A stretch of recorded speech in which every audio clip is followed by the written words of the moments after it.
Greeting everyone. How are you? I hope you all are well. So today we will discuss about fraction and decimal again. ठीक है, हम आज फिर से fraction और decimal का जो हमारा चैप्टर है उसके बारे में डिस्कस करेंगे. ठीक है, बहुत सारे बच्चों को प्रॉब्लम्स होती है कि फ्रैक्शंस को कैसे ऐड करें, सब्ट्रैक्ट करें. ठीक है, तो वो जान लेते हैं एक बार कि कैसे ऐड करते हैं फ्रैक्शंस को और डेसिमल को. तो यहाँ पे डाल लेते हैं ऐड द फॉलोइंग. सपोज करो ये हमारा 3/7 प्लस 5/7. ठीक है, ये है. सपोज करो इसको ऐड करना है. ठीक है, तो यहाँ पे दो तरीके से हम इसको ऐड कर सकते हैं जब डिनोमिनेटर सेम होता है. ठीक है, दो तरीके से ऐड कर सकते हैं. जब डिनोमिनेटर हमारा सेम होता है, जब डिनोमिनेटर हमारा सेम होता है तो हम ऊपर वाले डिजिट्स को सीधा का सीधा ऐड कर देते हैं. तो 3 और 5 हमारा 8 हो जाएगा और नीचे 7 आ जाएगा. ये तो है इजी सा तरीका जिसमें डिनोमिनेटर सेम होता है. ठीक है, लेकिन अगर इसी क्वेश्चन को हमें अगर एलसीएम के थ्रू ऐड करना पड़े. ठीक है, एक चीज मैं आपको बता देता हूं बेटा. जब आपको प्लस या माइनस दे रखा होता है फ्रैक्शन के बीच में, जब फ्रैक्शन के बीच में ये देख लो ना, फ्रैक्शन न्यूमरेटर बाय डिनोमिनेटर. ठीक है, न्यूमरेटर बाय डिनोमिनेटर. जब फ्रैक्शन के बीच में प्लस या माइनस होता है तो आपको एलसीएम लेके उसको सोल्व करना होता है. तो यहाँ पे अगर आप एलसीएम लेंगे, एलसीएम हमेशा किसका लिया जाता है, न्यूमरेटर का या डिनोमिनेटर का? डिनोमिनेटर का हमेशा एलसीएम लिया जाता है. ठीक है, तो एलसीएम जब आप लोगे, जैसे ये 7 और 7 का एलसीएम लोगे, इन दोनों का डिनोमिनेटर का एलसीएम ले जाता है बेटा हमेशा. ठीक है, यहाँ पे भी डिनोमिनेटर 7 है, यहाँ पे भी 7 है. अब 7 जो एक प्राइम नंबर है, ये आपको पता है.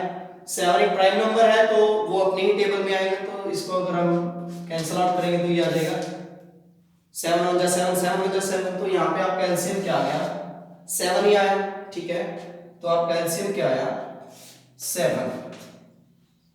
ठीक है, अब 7 से 7 को डिवाइड करना है. ध्यान से सुने बेटा, जो डिनोमिनेटर होता है उससे जो एलसीएम आया आपका, उसको क्या करना होता है, आपको पहले डिवाइड करना होता है. तो 7 की टेबल में 7 कितने पे आता है, 1 पे आता है. 1 पे आता है ना, तो ऊपर वाले से मल्टीप्लाई कर देते उसी चीज को. 1 × 3. अब ये 1 कहां से आया, 7 की टेबल में 7 1 पे आता है, वो लिख दिया. अब जितने की टेबल पे आता है यानी 1 पे आया तो उससे ऊपर वाले को हम मल्टीप्लाई कर देते हैं. नीचे वाले से डिवाइड होगा और जो आंसर आएगा उसका ऊपर वाले से मल्टीप्लाई हो जाएगा.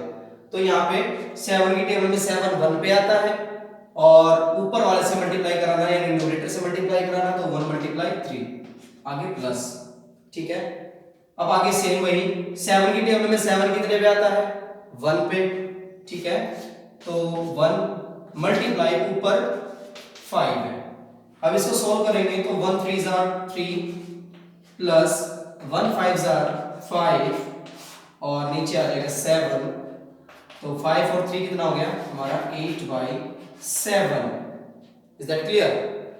तो यहाँ पे आपने देखा कि पहले हमें एलसीएम लेना होता है जब बीच में प्लस माइनस आ जाती है तो. ठीक है, जब प्लस माइनस आ जाती है तब एलसीएम लेना होता है. और जब हमें ये बताना होता है कि कौन सी फ्रैक्शन आपकी ग्रेटर है या कौन सी लेस देन है, तो वहां पे बताने में भी आपको एलसीएम लेना पड़ेगा. ठीक है, तो यहाँ पे आपको सोल्व करना कैसे, एलसीएम लेके नीचे वाले से डिवाइड, जितना आया उससे ऊपर वाले को मल्टीप्लाई करना जैसे हमने यहाँ पे किया. अब उनको फिर बाद में प्लस कर दिया तो हमारा आंसर आ गया 8/7. अब ये कौन से टाइप की फ्रैक्शन है, 8/7. ये आपकी इम्प्रॉपर फ्रैक्शन, क्योंकि इसमें न्यूमरेटर जो है वो ग्रेटर देन है किससे, डिनोमिनेटर से. ठीक है, तो इसके आप मिक्स फ्रैक्शन बना सकते हो. वो बन जाएगी ऐसे, डिवाइड करके बनती है बेटा. ये कैसे, इस तरह से 7 1 7. तो यहाँ पे क्या आ जाएगा आपका, ये जो क्वेश्चन होता है आपका ये यहाँ पे. ठीक है, ये रिमाइंडर ऊपर और जैसे डिवाइड किया हमने वो नीचे. तो ये आपका ये भी आंसर ठीक है और ये भी आंसर ठीक है. ये इम्प्रॉपर फ्रैक्शन में लिखा हुआ है और ये मिक्स फ्रैक्शन में लिखा हुआ है. ठीक है, ये भी आंसर ठीक है और ये भी बिल्कुल ठीक है. कहीं आप सोचो कि ये गलत है, ये ठीक है, ये गलत है, ये ठीक है. दोनों आंसर आपके बिल्कुल ठीक है. ठीक है बेटा, तो अब हम एक बार ऐसे फ्रैक्शन को प्लस कर लेते हैं जिनके डिनोमिनेटर जो होते हैं वो अलग अलग होते हैं. जैसे सपोज करो एक एग्जांपल ले लेते हैं, 7/5 प्लस 5/8। अब इसमें आपका डिनोमिनेटर जो है वो डिफरेंट है, यहाँ पे 5 है, यहाँ पे 8 है, ठीक है। अब फिर से वही, जब बीच में फ्रैक्शन के बीच में प्लस या माइनस आ जाता है तो आपको क्या लेना होता है, एलसीएम लेना होता है। तो आप एलसीएम लेंगे, 5 और 8 का एलसीएम लेना है। अब 1 की टेबल में तो सभी आते हैं, तो 2 की में देखते हैं पहले। 5 तो आता नहीं, 8 आता है, तो हम 2 से डिवाइड कर देंगे इसको। 5 को एज इट इज लिखेंगे क्योंकि ये 5 की टेबल में तो आता ही नहीं। तो 2 4 जार 8 पे गया, फिर से 2 पे जाएगा, 2 2 जार 4, फिर से 2 पे, 1 जार 2। अब आप यहाँ पे भी इसको क्लियर कर सकते हो, आप यहाँ से इसको मल्टीप्लाई करते हुए आ सकते हो, लेकिन हम इसको 5 से और डिवाइड कर लेते हैं। 5 1 जार 5। अब यहाँ पे हमारा 1 1 आ गया, बिल्कुल क्लियर हो गया। अब जो यहाँ पे आपके आगे आए हैं, ठीक है, जो आपके प्राइम नंबर्स जो आगे आ गए हैं उनको आप मल्टीप्लाई करोगे, 2 मल्टीप्लाई 2 मल्टीप्लाई 2 मल्टीप्लाई 5 एलसीएम निकालने के लिए। 2 2 जार 4, 4 2 जार 8, 8 5 जार 40। तो आपका एलसीएम क्या आ गया है, 40। तो एलसीएम आप यहाँ पे लिखेंगे 40, ठीक है। अब फिर से भाई जिससे आपको जो डिनोमिनेटर होता है उससे आप एलसीएम को डिवाइड करना होता है। तो 5 की टेबल में 40 कितने पे आया, आपका 8 पे आया, ठीक है। अब जितने जो आंसर आता है, यानी डिवाइड करने के बाद जो आंसर आता है उससे आप ऊपर वाला क्या करोगे, मल्टीप्लाई। ये 8 कहां से आया, 5 से 40 को डिवाइड किया, 8 मल्टीप्लाई 7, ठीक है। अब फिर से प्लस, अब फिर से वही 8 की टेबल में 40 कितने पे आता है, 5 पे आता है, मल्टीप्लाई ऊपर क्या है, ऊपर 5 है। ये इस तरह से आपको सोल्व करना होता है।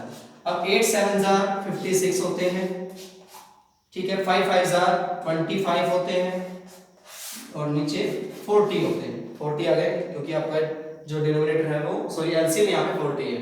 तो आप इसको प्लस कर देंगे तो 11, 5 4 2 7 और 1 8 एंड डिवाइडेड बाय 40, ठीक है। अब फिर से ये कौन सी फ्रैक्शन आई है हमारी, which type of fraction is this, this is improper fraction, ठीक है। आप इसको मिक्स फ्रैक्शन में बदल सकते हो। ये कितना आ जाएगा, ये इस तरह से आ जाएगा आपका, ठीक है। तो ये था प्लस करना। अब हम सीखेंगे माइनस कैसे करते हैं, बिल्कुल सेम है, माइनस भी इसी तरह से होगा आपका, माइनस भी बिल्कुल इसी तरह से होगा, आपको एलसीएम लेना है, ठीक है। अब फ्रैक्शन को कैसे सब्ट्रैक्ट करें उसके बारे में देख लेते हैं एक बार, ठीक है। अब सपोज करो हमारी एक, जैसे ये 2 माइनस 3/5, सपोज करो ये है हमारा, हमें माइनस करना है। तो आपको मैं पहले बता दूं कि जिसके डिनोमिनेटर में कुछ नहीं होता है उसके डिनोमिनेटर में हमेशा 1 होता है, ठीक है। अब आप सोच रहे हो कि इसमें तो एक ही फ्रैक्शन है, तो ये भी फ्रैक्शन है भाई, जिसके डिनोमिनेटर में कुछ नहीं होता उसके में 1 होता है ऑलवेज, ठीक है। तो अब यहाँ पे हमारे पास एक 1 है, एक 5 है, तो हमें क्या लेना है, पहले कैसे करेंगे, बीच में माइनस है, मैंने आपको बताया था जब बीच में प्लस या माइनस हो फ्रैक्शन के तो आप एलसीएम लेंगे। तो एलसीएम लेंगे तो 1 और 5 का, तो सीधी सी बात है यहाँ पे 1 आ जाएगा, 5 1 5, एलसीएम हमारा 5 आ गया। तो हमारा एलसीएम 5 आया तो हम नीचे एलसीएम लिख देंगे। 1 की टेबल में 5 पे आता है, वो लिख देंगे यहाँ पे, मल्टीप्लाई कर देंगे ऊपर 2 से, ठीक है, माइनस 5 की टेबल में 5 कितने पे आता है, 1 पे आता है, मल्टीप्लाई कर देंगे 3 से, ठीक है।